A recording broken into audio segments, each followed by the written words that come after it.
అందరికీ నమస్తే. నేను మీ స్వర్ణ. Welcome back to making with స్వర్ణ. ఇలాంటి చికెన్ ఫ్రై కాదండి, ఒక్కసారి తింటే జన్మలో దీని రుచి మర్చిపోరు, అంత బాగుంటుంది. మరి అంతేకాదండి, 2-3 రోజులైనా కానీ ఈ చికెన్ ఫ్రై అస్సలు పాడవదు. మరి ఇంత టేస్టీగా ఉండే చికెన్ ఫ్రై ఎలా చేసుకోవాలో చూసేద్దామా? నేను మీకు కేజీ చికెన్ తోటి ఫ్రై చేసి చూపిస్తున్నానండి. చికెన్ను ముందుగా ఉప్పు నిమ్మరసం వేసి క్లీన్ చేసుకోవాలి. లేదనుకుంటే పసుపు వేసుకునైనా కానీ క్లీన్ చేసుకోవచ్చండి. కాస్త ఇలా పెద్ద పెద్ద ముక్కలుగానే కట్ చేయించుకోండి, అంటే ఫ్రైకి ఇలా ఉంటేనే బాగుంటుంది. ఇప్పుడు ఈ చికెన్ ఫ్రైలో 1 స్పూను పసుపు, అలాగే 2 స్పూన్లు ధనియాల పొడి, అలాగే 2 స్పూన్లు ఉప్పు వేసుకోవాలి. నేను రాళ్ళుప్పే వేస్తున్నానండి. ఉప్పు అనేది మీ టేస్ట్కి తగ్గట్టుగా వేసుకోండి. ఇప్పుడు కారం 3 స్పూన్లు వేసుకోవాలి. నాన్ వెజ్లోకి కాస్త కారం ఎక్కువ ఉంటేనే బాగుంటుందండి. ఇప్పుడు 1 స్పూను మిరియాల పొడి వేసుకోవాలి. ఇప్పుడు ఇందులో సన్నగా తరిగిన కొత్తిమీర, అలాగే కొద్దిగా పుదీనా వేసుకున్న తర్వాత ఇప్పుడు ఇందులో 1 రెమ్మ కరివేపాకు వేసుకోవాలి. కొత్తిమీర పుదీనా నేను చికెన్ ఫ్రై లాస్ట్లో వేస్తానండి, అందుకని ఇక్కడ కొంచెం వేశాను. ఇప్పుడు 1 స్పూను కసూరి మేతి చేతిలో వేసుకుని ఇలా నలుపుకుని వేసుకోండి. కసూరి మేతి మాత్రం స్కిప్ చేయకుండా వేసుకోండి, బాగుంటుంది. ఇప్పుడు నిమ్మరసం పిండుకోవాలి. నేను 1 నిమ్మకాయని కంప్లీట్గా వేసానండి, చూడండి చూపిస్తున్నాను మీకు. ఇప్పుడు ఇందులో 2 స్పూన్లు నెయ్యి వేసుకుని చికెన్ కలుపుకోవాలి. ఇలా నెయ్యి వేసి కలుపుకోవటం వల్ల చికెన్ ముక్క అనేది టేస్ట్ బాగుంటుందండి. ఈ విధంగా అన్నీ కలిసేలా కలుపుకున్న తర్వాత 2 స్పూన్లు అల్లం వెల్లుల్లి పేస్ట్ వేసుకోవాలి.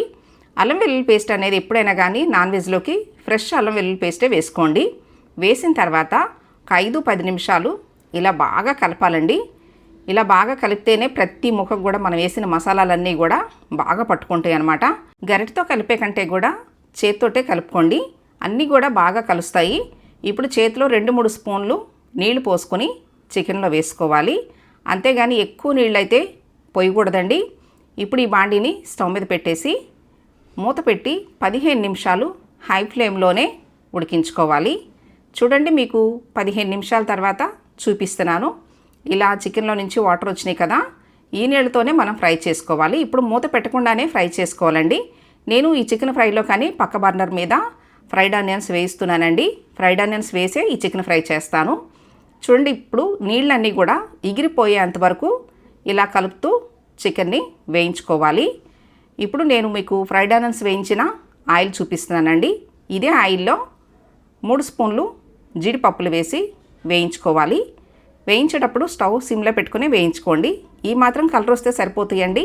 ఇప్పుడు తీసేసి గిన్నెలో పెట్టేసుకోవాలి. ఇప్పుడు ఇదే ఆయిల్లో 3 లేక 4 రెమ్మల కరివేపాకు వేసి వేయించుకోవాలి. ఈ కరివేపాకు అనేది బాగా క్రిస్పీగా అయ్యేంత వరకు వేయించుకోవాలండి. చూడండి, మీకు చూపిస్తున్నాను. మనం చేత్తో పట్టుకొని చూస్తే పౌడర్ లాగా అయిపోవాలన్నమాట. అప్పుడే మనం తినేటప్పుడు క్రిస్పీగా చాలా బాగుంటుంది. ఇప్పుడు ఇదే ఆయిల్లో కొద్దిగా జీలకర్ర వేసుకోవాలి. జీలకర్ర చిట్టుపడమన్న తర్వాత చికెన్ వేసుకోవాలండి. చాలా సింపుల్గా చేసుకోవచ్చు, చాలా రుచిగా ఉంటుంది. అలాగే 2-3 రోజుల వరకు కూడా ఈ చికెన్ ఫ్రై నిలవ ఉంటుందండి. ఎందుకంటే మనం ఫ్రైడ్ ఆనియన్స్ వేసి చేస్తున్నాం కదండి, అస్సలు పాడవదు. ఫ్రైడ్ ఆనియన్స్ వేసిన తర్వాత అన్నీ కలిసేలాగా కలుపుకోవాలి. ఇప్పుడు ఇందులో కొద్దిగా కొత్తిమీర, అలాగే కొద్దిగా పుదీనా వేసుకోవాలి. స్టార్టింగ్లో వేసాం కదండి, అందుకని ఇక్కడ కూడా కొంచెం వేసుకోవాలి. పుదీనా ఎక్కువైనా కానీ చేదు వస్తుందండి. ఇప్పుడు ఇందులో 1 స్పూన్ గరం మసాలా వేసుకోవాలి. నేను ఇంట్లో ప్రిపేర్ చేసుకునే గరం మసాలా పొడేనండి ఇది. ఇప్పుడు ఇందులో వేయించి పక్కన పెట్టుకున్న జీడిపప్పు వేసుకోవాలి. ఇప్పుడు లాస్ట్లో క్రిస్పీగా వేయించుకున్న కరివేపాకు వేసుకుని స్టవ్ ఆఫ్ చేసేయటమే. చాలా బాగుంటుందండి. మీరు కూడా నేను చూపించిన విధంగా ఈ చికెన్ ఫ్రై ట్రై చేసి మీకు ఎలా వచ్చిందో మీ ఫీడ్బ్యాక్ నాకు ఇవ్వండి.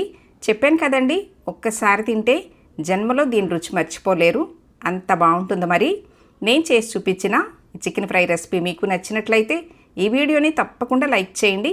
మీ ఫ్రెండ్స్ అండ్ ఫ్యామిలీ మెంబర్స్కి షేర్ చేయండి. ఫస్ట్ టైం నా ఛానల్ చూస్తున్న వాళ్ళు తప్పకుండా సబ్స్క్రైబ్ చేసుకోండి. మరెన్నో టేస్టీ వెరైటీ హెల్దీ రెసిపీస్ చేసి చూపిస్తానండి. Thanks for watching.